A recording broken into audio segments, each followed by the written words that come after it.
கூலி நான் தலைவர் ஃபேன் அப்படிங்கிறக்காண்டி சொல்லலை, உண்மையிலே நல்லா இருக்குது. ஐ மீன் எந்த ஒரு பெரிய எக்ஸ்பெக்டேஷன்ஸ் இல்லாமல் நீங்கள் போய் பார்த்தீங்கன்னா இந்த படம் ஒரு ஃபுல் சாட்டிஸ்ஃபேக்ஷன் உங்களுக்கு கொடுக்கும். ஏன் சொல்கிறேன் அப்படின்னா, இன்றைக்கி ஒரு பெரிய டிரெக்டர் அப்படிங்கிற போது அவங்க மேலே ஆட்டோமேட்டிக்காக ஒரு பெரிய ஸ்டோரி வந்து இது பண்ணுவாங்க அப்படிங்கிற நம்மளாவே அதை நினச்சிக்கிறோம். அவங்களுமே யூஸ்வலாக மனுஷங்க தான் அப்படிங்கிறது நீங்கள் ஃபர்ஸ்ட் ஆஃப் ஆல் புரிஞ்சுக்கோங்க. எல்லாமே இருக்குது இந்த படத்தில். ஐ மீன் ஓப்பனாக சொல்லணும்னா இந்த நெகட்டிவ் ரிவ்யூஸ் ஸ்ப்ரெட் பண்ணுறனால தான் இந்த மாதிரி நிறைய தேவையில்லாத நெகட்டிவிட்டிஸ் வந்து வருது. படம் உண்மையிலேயே சூப்பராக வந்துருக்கு.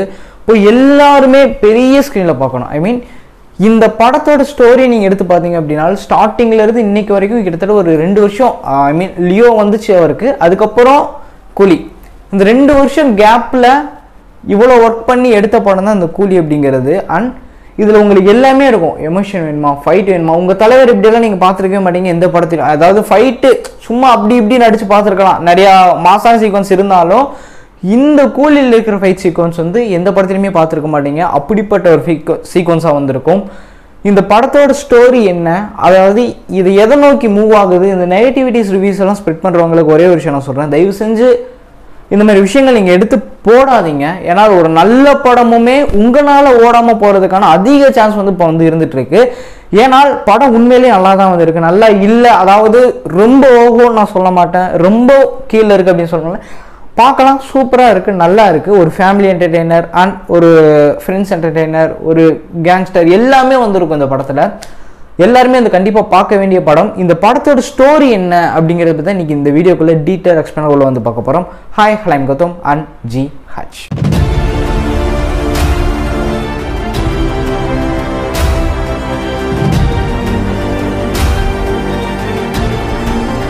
கூலி, அதாவது தலைவருக்கு வேட்டையனுக்கு அப்புறம் அடுத்த வந்த ஒரு படம். பயங்கர எக்ஸ்பெக்டேஷன் வந்து இருந்துச்சு வேட்டையனுக்கு, அது அப்படியே போயிடுச்சு. அண்ட் ஏன்னால் ஜெயிலர், அதுக்கு முன்னாடி வேட்டையனுக்கு முன்னாடி ஜெயிலருக்கு அடுத்து வேட்டையன், அதோட ஃபுல் எக்ஸ்பெக்டேஷன் வந்து வேட்டையனுக்கு வந்து இருந்துச்சு. அது ஃபுல்ஃபில் பண்ணலை, இருந்தாலும் ஓகே. அண்ட் இந்த படம் அது எல்லாத்தையுமே வந்து ஃபுல்ஃபில் பண்ணிருச்சு. கூலி அப்படிங்கிறது ஒரு பெரிய ஒரு ஸ்டோரியான்னு கேட்டிங்கன்னா அந்தளவு பெரிய ஒரு ஸ்டோரி, ஒரு கிரியேட்டிவிட்டி ஸ்டோரியெல்லாம் கிடையாது. சிம்பிளான ஒரு விஷயம், பட் அதை வச்சு தான் படமே வந்து மூவ் ஆகும். இதுக்கு இடையில நடக்கக்கூடிய பல சம்பவங்கள் தான் இந்த படமே. சத்யராஜ் சார் அண்ட் ரஜினி இவர் வந்து என்ன பண்ணியிருப்பாங்க, சத்யராஜ் சார் வந்து ரஜினியோட ஃப்ரெண்டு, ஒரு பயங்கரமான ஒரு திக் ஃப்ரெண்ட், அதாவது யங் ஏஜ்லேருந்து அவங்க பெரியவங்களான வரைக்கும் ஒரு பயங்கரமான ஒரு ஃப்ரெண்டு. இந்த இடத்துல என்னன்னா சத்யராஜுக்கு ஒரு தங்கச்சி வந்திருப்பாங்க, அந்த தங்கச்சியை நம்ம ரஜினி சாருக்கு இவருக்கே வந்து மேரேஜ் பண்ணி கொடுப்பாங்க. அண்ட் இங்கே தான் ஸ்டோரி வந்து ஸ்டார்ட் ஆகும். இதுதான் ஒரு சிம்பிளாக சொல்லணும் அப்படின்னா. இதுக்கு இடையில ஒரு டிஃப்ரெண்ட்டான ஒரு விஷயம் வந்து ட்ரை பண்ணியிருப்பாங்க. அதாவது ஒரு பாடியை எந்த ஒரு தடையுமே இல்லாமல் எலும்பு கூட கிடைக்காம சாம்பலாக அப்படியே இது பண்ணுற ஒரு டெக்னிக்கலான ஒரு டெக்னாலஜி டெவலப்மெண்ட்டான ஒரு மிஷின் வந்து ரெடி பண்ணுவாங்க. இது வந்து யார் ரெடி பண்ணுவா அப்படின்னா சத்யராஜ் சார் தான் வந்து ரெடி பண்ணுவார். இவர் இதுக்கு முன்னாடி ஒரு டெக்னிக்கல் ஒரு கம்பெனியில் வந்து ஒர்க் பண்ணிட்டு இருப்பார். அங்கேருந்து அதாவது அதை வந்து ரிலீவ் பண்ணிவிட்டு அவங்களோட பொண்ணுங்க மூணு பொண்ணுங்க வந்திருப்பாங்க, ஸ்ரீகாஷன் சார் அண்ட் கூட இருக்கக்கூடிய 2 பொண்ணுங்க.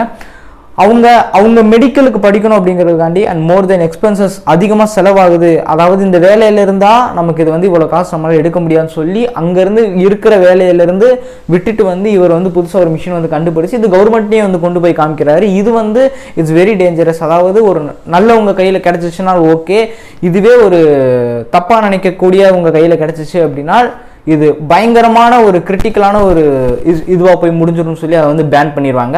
அண்ட் பேன் பண்ணதுக்கப்புறம் அவங்க ஃபேமிலிக்கு என்ன பண்ணணும் அப்படிங்கிறதே தெரியாமல் தான் வந்திருக்கும். இப்போ தான் இங்கே ஐ மீன் அதை நான் ஓப்பனாக இங்கே வந்து நான் ரிவீல் பண்ணலை, எல்லா ஸ்டோரியும் நான் சொல்ல, அது நீங்கள் படத்தில் பார்த்து தெரிஞ்சுக்கோங்க. ஒருத்தர் வந்து இவர் கூட்டு போய் அந்த மிஷின்ஸை வச்சு எல்லாமே வந்து எரிப்பாங்க. ஒரு சிம்பிளாக நான் சொல்கிறேன். அண்ட் இப்படி எரிக்கும் போது ஒரு சர்டன் ஸ்டேஜுக்கு அப்புறம் சத்யராஜ் சாரை வந்து கொன்றுவாங்க. கொன்னது யார் அப்படிங்கிறது தெரியாது. ஆனால் ஃபாரன்சிக் ரிப்போர்ட் படி என்ன அப்படின்னா இது வந்து ஒரு ஹார்ட் அட்டாக்னால இவர் வந்து இறந்துட்டார் அப்படின்னு சொல்லியிருப்பாங்க. ஆனால் அது உண்மை கிடையாது.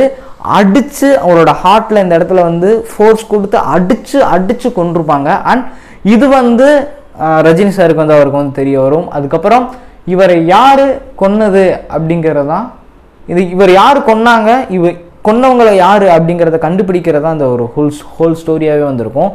அண்ட் இதுக்கிடையில் அந்த வாட்ச் அப்படிங்கிறது ஒரு ஓப்பனாக சொல்லணும் அப்படின்னா சீரியஸாக சொல்கிறேன், படத்தில் சொன்னதும் அதுதான். ஆனால் இந்த வாட்சுக்கு இருக்கக்கூடிய டிமாண்ட், அதாவது இது பயங்கரமான ஒரு பெரிய ஒரு விஷயம், பெரிய ஒரு பிஸ்னஸ் மார்க்கெட் ரியாலிட்டிலையுமே நான் வந்து சொல்கிறேன். ஆனால் அந்த அளவுக்கு இதில் வந்து ரிஸ்க்கும் கிடையாது. இதுதான் உண்மை. நீங்கள் எடுத்து நீங்கள் சயின்டிஃபிக்காக நீங்கள் வந்து கூகுளில் சர்ச் பண்ணி ஆர்டிகல்ஸையும் எடுத்து நீங்கள் ரீட் பண்ணி பார்த்தீங்க அப்படின்னா இதுதான் ஒரு உண்மையான ஒரு விஷயமே. மற்ற பொருள் நீங்கள் வந்து இங்கேருந்து ஒரு நாடு விட்டு நாடோ கண்ட்ரி விட்டு கண்ட்ரி நீங்கள் எக்ஸ்போர்ட் பண்ணுறது போது it's highly risk. But still இதுவே வாட்ச் இந்த மாதிரி ஒரு எக்ஸ்பென்சிவான ஐட்டம்ஸில் நீங்கள் ஸ்பெண்ட் பண்ணுறீங்க அப்படின்னா it's not too risk, it's very ஈஸியான ஒரு விஷயம். அந்த அளவுக்கு ரிஸ்க் இருக்காது அப்படிங்கிறது ஒரு உண்மையான ஒரு விஷயம். அண்ட் இதுக்குள்ளே என்ன வச்சு பண்ணுறது அப்படிங்கிறது அது எனக்கு தெரியல. ஐ மீன் ஒவ்வொருத்தவங்களோட கிரியேட்டிவிட்டி எதை வச்சு எப்படி மூவ் பண்ணலாம் அப்படின்னு அதை நம்ம மைண்டு சொல்லணும்ல, அது ஒவ்வொருத்தவங்களுக்கு ஒரு ஒரு மாதிரி விஷயம். இதுதான் படத்தோட ஹோல் ஸ்டோரி. அண்ட் ஒரு கோழிகளுக்கு ஒன்றுனா என் தலைவர் வருவார் அப்படிங்கிறது தான் அந்த படத்தோட கான்செப்டே. ஒரு தொழிலாளியை ஒரு முதலாளிக்கே தொழிலாளி தான், அந்த தொழிலாளி இல்லைன்னா அந்த முதலாளி அந்த இடத்துல வந்து இருக்க முடியாது அப்படிங்கிறதுக்கு one of the biggest example இந்த கோழி படமாக வந்திருக்கும். இந்த தொழிலாளிகளை அந்த முதலாளிகள் நல்லா பார்த்துக்கணும் அப்படிங்கிறது அந்த ஒரு கான்செப்ட். அதாவது இந்த படத்துக்குன்னு கிடையாது, பொதுவாக எல்லாத்துக்குமே சொல்கிறேன், யார் எந்த பிஸ்னஸ் பண்ணாலும் சரி, எதுவாக இருந்தாலும் சரி, உங்களுக்கு கீழே இருக்கிறவங்கள சரிசமமாக ட்ரீட் பண்ணுங்க. அவங்களுக்காண்டி அவங்களுக்கு என்ன ஒரு விஷயத்த கொடுக்கணுமோ அதை கரெக்டாக கொடுத்து பழகுங்க. அது யாராக இருக்கட்டும், எல்லாத்துக்குமே சொல்கிறேன். அதாவது நான் நிறையா ஷாப்ஸில் வந்து பார்த்துருக்கேன், நிறைய படத்துலையுமே வந்து காமிச்சிருக்காங்க. இன்றைக்கி நான் வந்து சொல்கிறேன், நிறையா கடைக்கு போனீங்கன்னா சேர் கூட போட்டிருக்க மாட்டாங்க அவங்களுக்கு உட்கார்றதுக்கு. அங்கே ஒர்க் பண்ணுற ஸ்டாஃப்ஸுக்கு அவங்க நின்றுட்டே இருப்பாங்க காலையிலேருந்து. அந்த ஒரு விஷயம் தான் தயவு செஞ்சு பண்ணாதீங்க, உட்கார வைங்க. அவங்க உட்கார்றதுனால ஒரு இதுவும் ஆயிட போகிறது கிடையாது. கஸ்டமர்ஸ் வந்தாங்கன்னா அந்த டைமில் எந்திரிச்சுக்க போகிறாங்க. இல்லை ஃபுல்லாக நீ நின்னே ஆகணும் அப்படிங்கிறதெல்லாம் இட்ஸ் வெரி ராங்.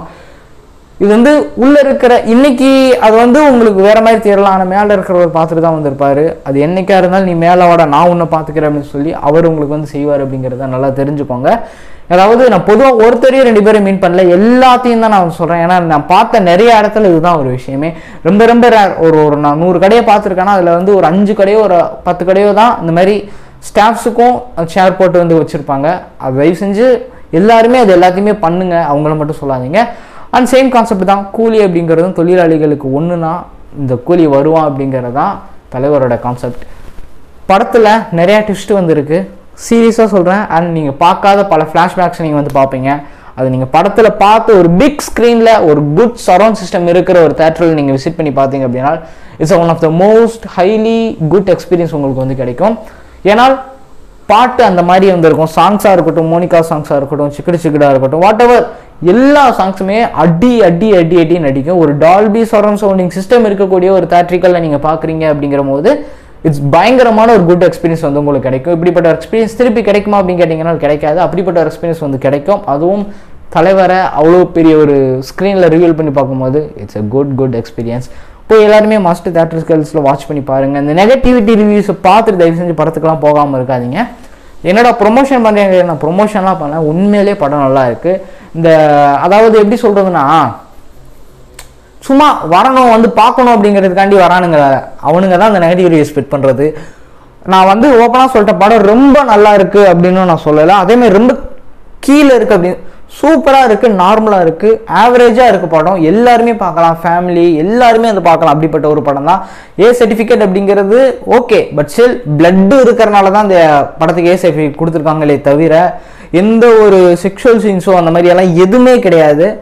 அதனால தான் குழந்தைகளை 18+ அபோவ் அப்படின்னு சொன்னதுக்கான ரீசன் வந்து இதுதான். மற்றபடி எந்த ஒரு சீக்வன்ஸும் கிடையாது. ஏன்னா ஃபுல் பிளட்டாக வந்திருக்கும். அதனால தான் 18+ இந்த படத்துக்கு வந்து கொடுத்தாங்க ஏ சர்டிஃபிகேட். போய் மஸ்ட் தேட்ரிக்கலில் போய் வாட்ச் பண்ணி பாருங்கள். இன்ட்ரெஸ்டிங்கான விஷயம் எதுக்கும் நினைக்கிறேன். நம்ம சேனல் சேர்க்கிற மார்க்கஸ் வச்சுக்கோங்க, மார்க்கை ஃபாலோ பண்ணிக்கோங்க. நீங்கள் பெஸ்ட்டாக ஃபாலோ பண்ணிச்சிங்களா சோஷியல் மீடியாவில் கௌதம் சர்ச் பண்ணிங்கன்னா நம்மளோட ப்ரொஃபஷனல் பெஸ்ட்டாக ஃபாலோ பண்ணிக்கலாம், கான்டாக்ட் பண்ணிக்கலாம். கண்டிப்பாக இதில் ரெஸ்பெக்ட்லி ரெஸ்பான்ஸ் வந்துருக்கும். கீழே டிஸ்கிரிப்ஷன் லிங்க்ஸ் கொடுக்குறேன், போய் மறக்காச்சு கொண்டு வந்து மார்க்கை ஃபாலோ பண்ணிச்சுக்கோங்க. அடுத்த மீட்பலாம், பாய்.